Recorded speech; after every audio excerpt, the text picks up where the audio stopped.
ఏపీలో అసెంబ్లీ ఎన్నికల హీట్ పెరిగింది. మరో 2-3 నెలల్లో ఎన్నికలు జరగనున్నాయి. ప్రధాన పార్టీ నేతల మధ్య మాటల యుద్ధం తీవ్ర స్థాయికి చేరింది. అధికార వైసీపీపై విపక్షాలు మూకుమ్మడి దాడికి దిగుతున్నాయి. తెలుగుదేశం పార్టీ, జనసేన పార్టీలు కలిసి తీవ్ర విమర్శలు చేస్తున్నాయి. బీజేపీ నేతలు కూడా తమ స్వరం పెంచారు. కాంగ్రెస్ పార్టీలో షర్మిల చేరటంతో ఆ పార్టీకి హైప్ పెరిగింది.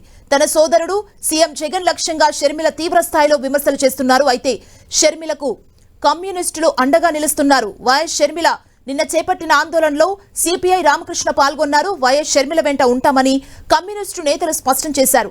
ఇండియా కూటమిలో కమ్యూనిస్టు పార్టీలు కూడా ఉన్నాయి. ఆంధ్రప్రదేశ్ కాంగ్రెస్ పార్టీ పొత్తు గురించి వైఎస్ షర్మిలతో ఇవాళ సిపిఐ నేత రామకృష్ణ, సిపిఎం నేత శ్రీనివాసరావు చర్చిస్తారు.